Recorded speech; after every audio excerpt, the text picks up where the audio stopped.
So today I'll be giving you guys some shooting tips on how to make your videos come out better. And if you guys like this type of content, make sure to like, subscribe, and hit that bell notification button so that whenever I post a new video, you guys will be notified.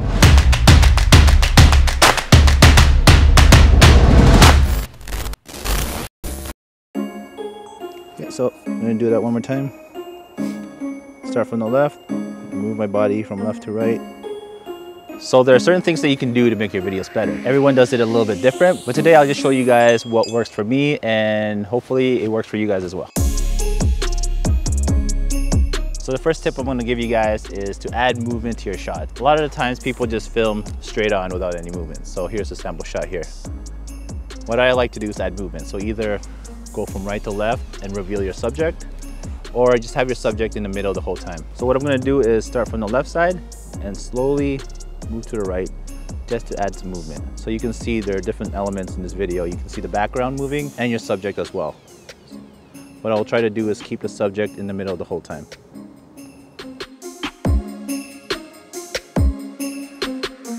So say you don't have a gimbal, you could also do this handheld. What you'll need to do is just make sure that you make small movements. If you're doing it handheld, it'll be the same thing, but what I'll do is I'll keep my body in the same spot and just kind of like move my body and pivot it. So I'll start from the left here and slowly move to the right just to add some movement.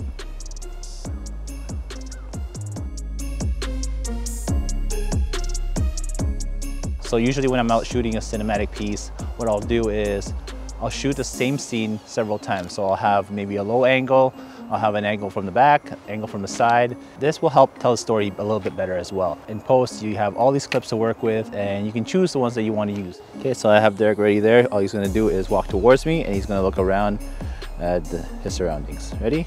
Go ahead.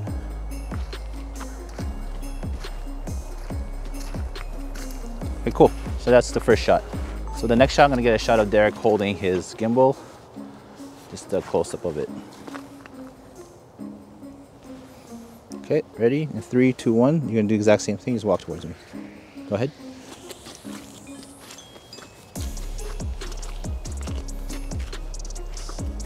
Okay, cool.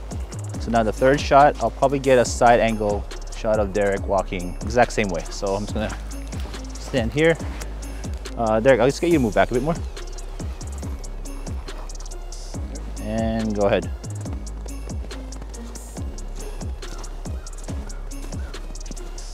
Alright, cool. And I'll do one more. I'll get a shot of Derek from the back view.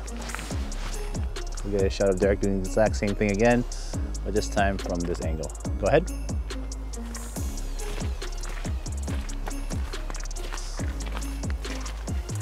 Cool.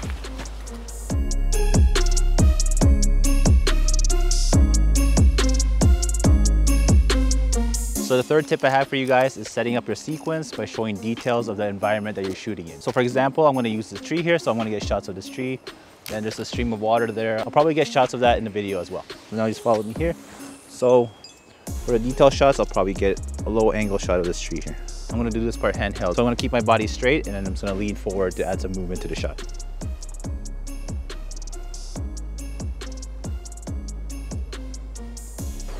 And another shot I'll get is a stream of water here. Same type of movement. So I'm gonna tilt my body and then lean forward.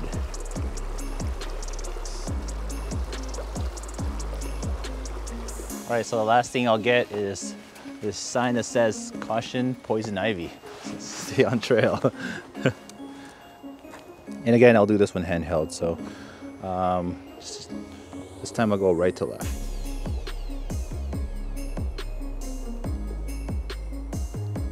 So what I did there was I shot 3 different things in the park that I'm shooting at just to set up the sequence. Setting up the sequence at the beginning of the video will help tell your story.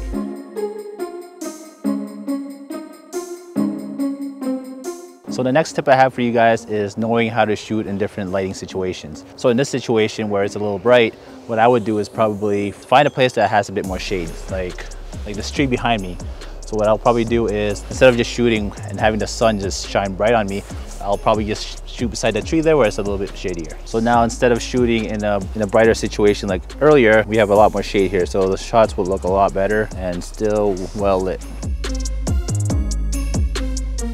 So another thing you can do is use an ND filter when shooting in broad daylight, which will keep your shots looking cinematic still. So instead of having to shoot at, say, f10 because of no ND filter, you can now shoot at lower apertures like f2.8 or 1.8 and get that blurry background look to make your footage look cinematic. So without an ND filter, your shot will probably look something like this.